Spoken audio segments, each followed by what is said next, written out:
একটি এপিসোড নিয়ে আপনাদের সঙ্গে চলে এসেছি বন্যী শিখা। আজ আপনাদের আরো একজন অভিনেতার সঙ্গে পরিচয় করিয়ে দেব। আমার সঙ্গে রয়েছে দেবদত্ত রাহা। দেবদত্তর সঙ্গে তো অবশ্যই আমরা সমালোচনা এখানে করবো না, কিন্তু আলোচনা অবশ্যই করবো, তাই কি বলো? আচ্ছা দেবদত্ত, তোমার থেকে প্রথমে যে বিষয়টা জানতে চাই, এই যে ইন্দুবালা, ভাতের হোটেল এবং বিজয়া, তোমাকে দেখা গেছে সেখানে, কোন মুভিতে অভিনয় করে তোমার ভালো লেগেছে, আর এই মুহূর্তে তুমি কেমন আছো আর কি কাজ করছো? আমি খুব ভালো আছি। আমি চেষ্টা করি সবসময় খুব ভালো থাকা। আর দুটোর মধ্যে মানে কোনটায় কাজ করে বেশি ভালো লেগেছে এটা আমার পক্ষে বলা খুব কঠিন। মানে দুটোই আমার খুব কাছের কাজ। দুটো কাজের একদম আলাদা আলাদা এক্সপিরিয়েন্স, কিন্তু দুটোই আমার খুব কাছে, আলাদা করে এটা বলতে পারি। এই তো তুমি নতুন প্রজন্মের অভিনেতা, চ্যালেঞ্জেস কি এই মুহূর্তে কি কি ফেস করছো তুমি ইন্ডাস্ট্রিতে? চ্যালেঞ্জেস বলতে গেলে অ্যাজ সাচ কোনো চ্যালেঞ্জ এখনো অবধি ফেস করিনি, কারণ খুব কম কাজ করেছি। আর আমি নিজেকে অভিনেতা এখনো বলি না, I call myself acting practitioner বা কি শিক্ষণ অভিষেক। বাহ, অভিনেতা বলার সাহসটা এখন অবধি হয়নি, চেষ্টা করছি অভিনয় করার। ভারী ভারী কি শব্দ? না না না না, ভারী কি না, মানে এটা আমি একদম সোল থেকে বিশ্বাস করি যে না, এখনো অভিনেতা আমি হইনি।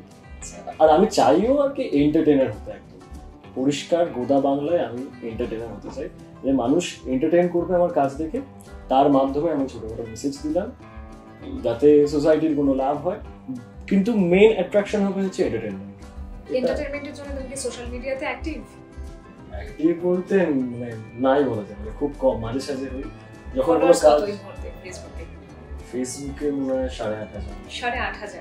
তা এখানে যখন এই ইন্ডাস্ট্রিতে এত কথা হচ্ছে, যেখানে ধরো ফলোয়ার্স বেশি থাকলে কাজ পায় না কিংবা পায়, সেক্ষেত্রে তোমার কি ধারণা?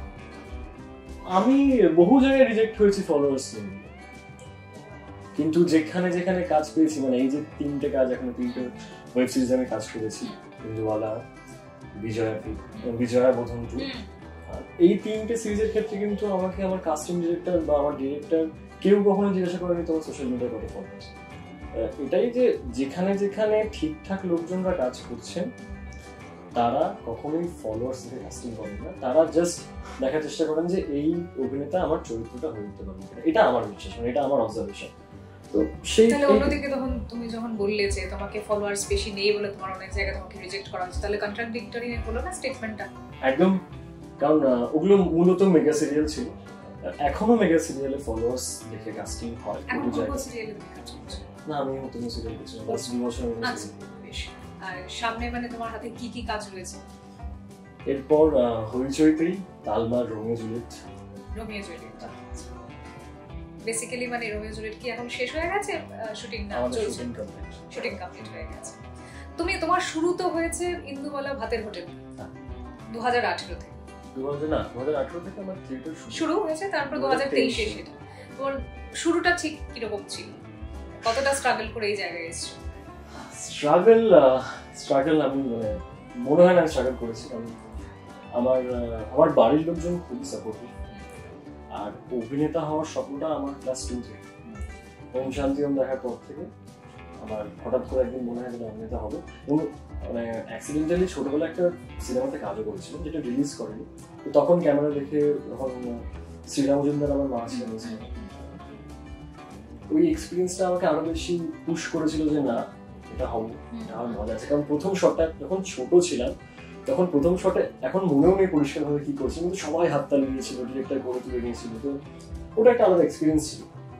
আর আমি চেষ্টা করে গেছি এই স্বপ্নটাকে বাঁচিয়ে রাখা, মানে যদি আমার নিজেকে কখনো ভালো লাগে, এই জন্য যে হ্যাঁ ভাই আমি স্বপ্নটা রোজ নিয়ম করে দেখেছি। এবার আস্তে আস্তে হচ্ছে, কাজকর্ম করছি।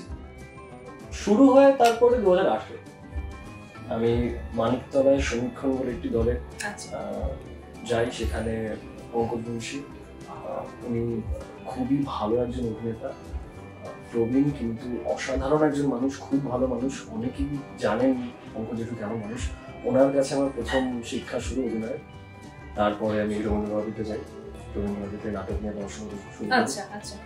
সেখান থেকে আস্তে আস্তে আমি বুঝতে শুরু করি যে এবার কি করবো বা কতটা কি করা যায়। তার মাঝে কোভিড এসেছে, লকডাউন হয়েছে, বাট যা হয় মোটামুটি। বন্ধুরা এই মুহূর্তে কি বলছে তোমার? বন্ধুরা কি বলছে?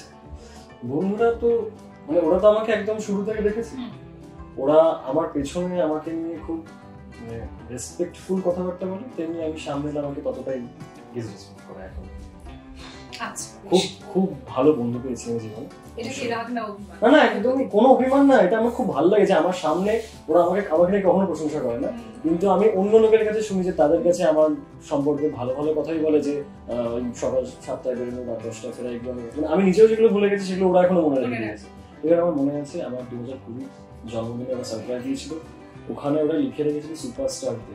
তখন আমি সিরিয়ালও করি, মানে ইভেন ওরা আমার নাটকে দেখেনি তখন, বাট ওই যে মোটিভেট করা এগুলো আমি পেয়েছি, মানে সবার আমি আজ অব্দি কাউর থেকে ডিমোটিভেটেড হইনি।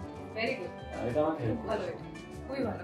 আমি আপনাদের একটু জানিয়ে রাখি, এই যে আজকে আমরা ক্যাফেটিতে এসেছি আমি আর দেবদত্ত, এখানে আমরা যখন ঢুকছি দেবদত্তকে নিয়ে, তখন আমরা দেখতে পেলাম দেবদত্ত থেকে অনেকেই দেবদত্তকে এই মুহূর্তে ফলো করছে, কিংবা পছন্দের হয়তো অভিনেতা, তার থেকে অনেকে অটোগ্রাফ নিল। এই বিষয়গুলো তুমি কিভাবে এনজয় করো?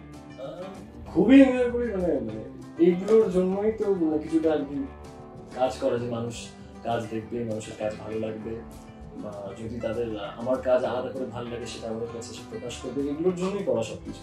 এগুলো যখন হয় খুব ভালোই লাগে।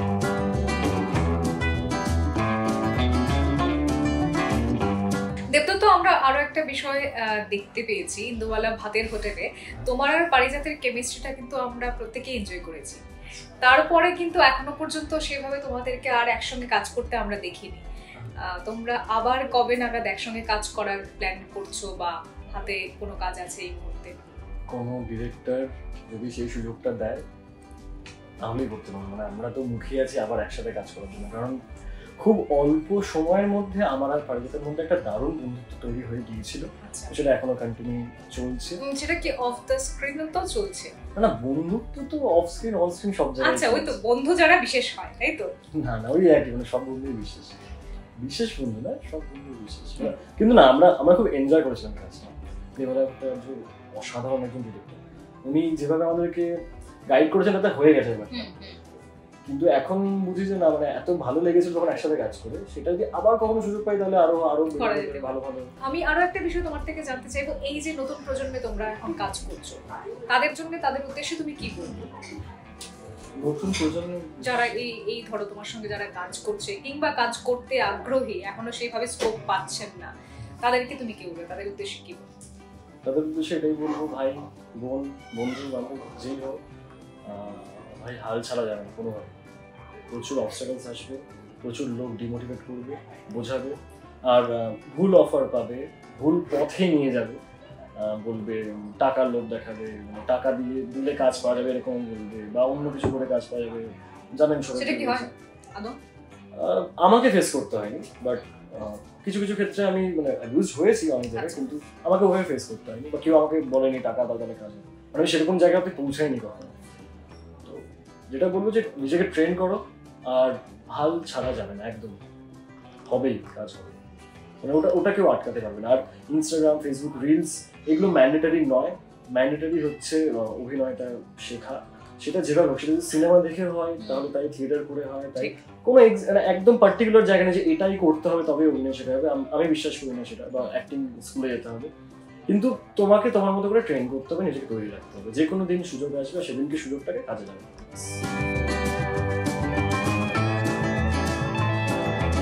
রোমিও জুলিয়েট সম্পর্কে তো আমরা বিভিন্ন বইয়ে পড়েছি এবং নোভেলে পড়েছি, আমরা অনেকে হয়তো মুভিতেও দেখেছি, আরো একবার নয় বা চলুন না দেখবো আমরা প্রত্যেকেই, খুব শীঘ্রই আসছে।